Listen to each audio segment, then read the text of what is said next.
Mic check, mic check. We rolling? All right. This is Levi without the tribe, and I'm here to break down the song New Heaven. And New Heaven is basically about making to the Shaman, which is the new heaven that is mentioned that's in Revelation, that's in the Bible, which is the heaven that's going to come down. So we're here to break it down for you. You go for one, not go for 10. You go for one, not go for 10 like King David, just keep waiting. Over 7,000 streams later, that album dropping, just keep waiting. To the Yah. Basically, that's to chop it up, right? So go ahead, all right. So basically, me saying you go for one, not go for 10, the same way as in the Bible, it talks about Saul going out to battle with King David. He went to go kill 1,000 people. Instead, King David was the overachiever and killed 10,000. So that's just me, just kind of like a metaphor, layering in a way as in not a comparison, but saying that I'm gonna be the overachiever and just go for more. Deep sleep now, you my side. Before you can live eternity, respectfully, you know you gonna die. Find a seat at the pulpit, lights a beach and you knew this. Gnashing teeth in the full pit, full of flames, no AC. When you who are gonna take me? If I'm about to die, don't save me.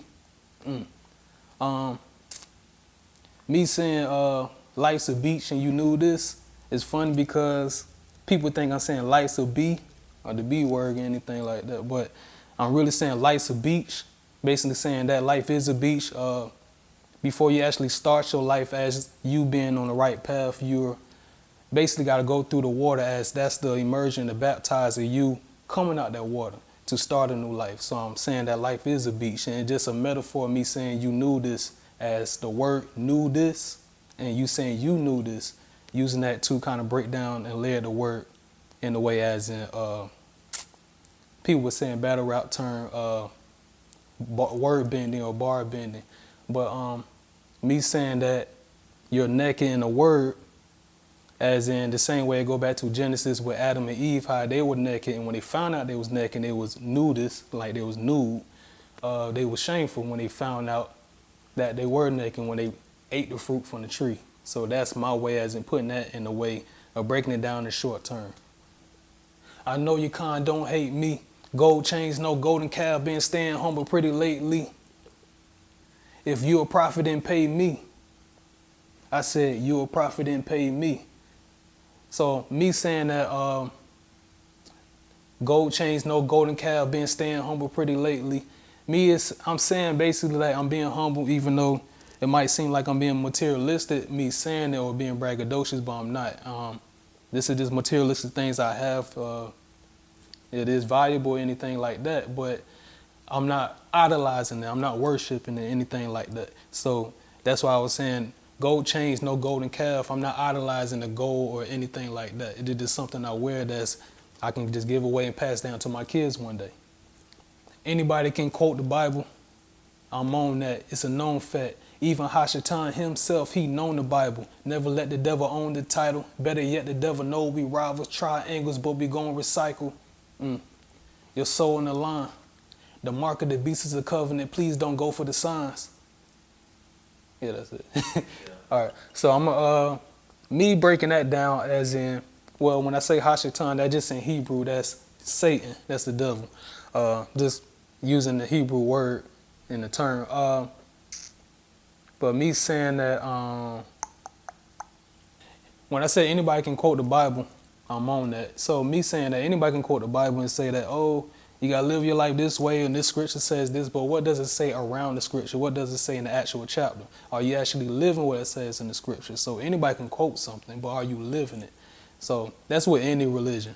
It could be Freemason, Muslim, that's for anything. But if they're saying that they're this and they're not doing that, then you just seem false. You look like a fake. So are you actually living what you actually preach on, or you actually teaching, or actually passing down to the people with knowledge? So that was my way of saying that.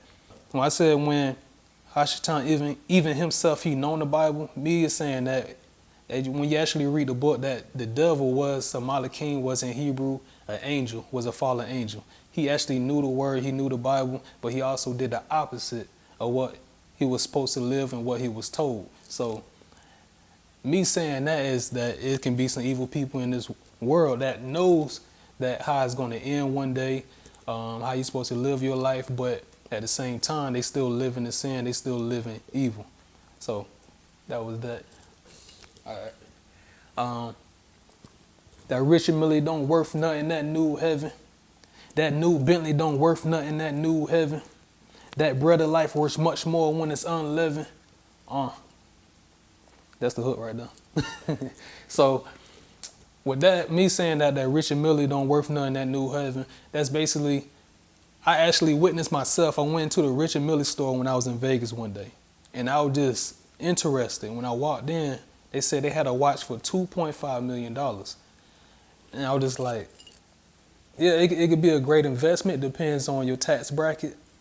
But at the end of the day, when you die, you can't take that with you. So stuff like that that's costly, you can't take that with you. It don't worth nothing when you go to heaven. Maybe one day you get passed down to your kids or to your family, or you can flip it. The value might go up. But at the end of the day, money, materialistic thing, cars, jewelry, anything, that don't mean anything at the end of the day. So that's basically what the song is about as well, and the hook that I'm actually saying. So when I say that new Bentley don't worth nothing, a car, that don't mean anything. You can't drive your way to heaven. So that bread of life is basically that having faith and having that spirit, which is Ruach in Hebrew. Having that's the only thing that matters at the end of the day. As long as you have that covenant with the person that you worship, which is, our worship is Yahuwah, the Elohim, that's all that matters at the end of the day. No nigga picked up the stick, it was on the Sabbath. He was never ever known for lacking. Where you from, he show was cracking. In the summer, it was so tragic. Light numbers, it was so tragic. So, me, those few lines are kind of layered in a way, which it goes back when I ended it, I said, light numbers, it was so tragic. And the book of Numbers, if I recall, is Numbers 15, where someone died for picking up sticks for violating the Sabbath, which it was in those days, that meant that you was working on the Sabbath. So he died. So I was just using that, not really like a comparison, but just a metaphor or a simile, any way you want to put it. So I kind of switched it up in a bar from a life experience I experienced when I was in my childhood. So actually knew a dude, it was in the summertime. I knew a dude that was banging when I was living in LA at that time. And he was banging and he had his stick, he had his gun on him. And I just remember one day I just heard bop, bop, bop, bop. And a few minutes later we walking down the street and I see him laying on the sidewalk. So I just thought that it was kind of ironic that, when I read that, and I was actually at the time, I think I took like 2 to 3 days writing this song. And I was reading Numbers and I kind of flipped it and put that in there. But like Numbers, he died. He picked up his stick. It was in the summertime. It was actually on a Saturday. It was Saturday afternoon on the Sabbath. So that was my way of kind of flipping it in a way into a bar. What you gonna do, huh? Nets and line try to express your mind, you got a wrong brew, huh? The feds watch no dead ops, you got a wrong dude, huh? Hang it up, you ain't tough, that's old news, huh? And I may stop and they like go cool, huh? This ain't foolish, this ain't Judas, I told you, huh? Dog, you have no clue. So I was in my battle rap bag and when I wrote this, so I'm gonna have to break it down from each line, me just repeating it again. I told you, that was the end of it. So when I said that, what you gonna do, huh? Nets and line try to express your mind, you got a wrong brew. So when I said nets and line try to express your mind, I flipped the word espresso, like coffee, stuff that you put in your coffee. Express your mind, you got the wrong brew. I refer myself as a Hebrew, so for short, brew. So express your mind, you got a wrong brew. So that was connected to that. Hang it up, you ain't tough, that's old news, huh? Me saying that, hang it up, you ain't tough, that's old news. That's a double entendre. You could say that, yeah, hang it up, you ain't tough, that's old news. I ain't with that, I ain't with all that street stuff and none of that. Or you could say that how I just broke it down in the words as me saying, hang it up, you ain't tough, that's old news. So old news, like back from slavery, you getting hanged. It ain't tough anymore. So that was a double entendre, if you want to put it that way as well. And I may start and they like go cool, huh? Let me try. I never explained this one. I remember the other ones I actually explained to somebody. So with this one, I don't think no one actually caught it. But me is saying anime and Goku, which is Dragon Ball Z. I said, and I may stop, or you say anime for animation, and I may stop, but they like Goku, which is Goku, and a character in Dragon Ball Z. So I flipped that as well. And I may stop, and they like Goku, huh? Oh, this same foolish, this ain't Judas. I told you. That's basically the connection is Judas and the Jew. So the same way Judas told you, that's just the way we know, kind of with slang, just talking. So the same foolish, this ain't Judas. I told you. You know, you just talking fast and you just slang like I told you. You know what I'm saying? But same way Judas told you about what Yahusha had going on, which got him hanging on the tree. So yeah, that's that. But yeah, after that, that's the hook. So I kind of switched up the hook at the end, so I'll just say that one. These gold chains don't worth nothing, that new heaven.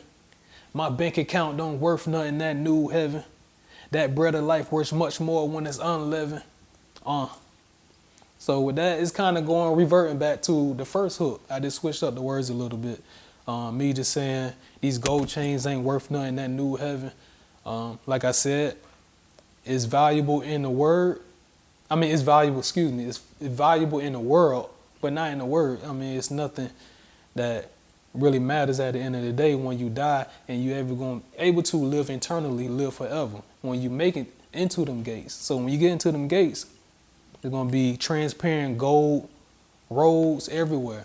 You know, it's going to be anything you can imagine. I don't think it's anything you can really imagine. It's just going to be beautiful from how it's described in the Bible. So none of that matters at the end of the day. So me having money in my bank account, it don't matter if I'm in the hundreds or the thousands. The next week I could be in the, double thousands. Who knows? But at the end of the day, I can't take it with me. As long what's valuable to me is that me being able to pass down the knowledge to my kids and my family, my wife, and we're able to see each other in new heaven. So that's my goal, and that's what new heaven is about.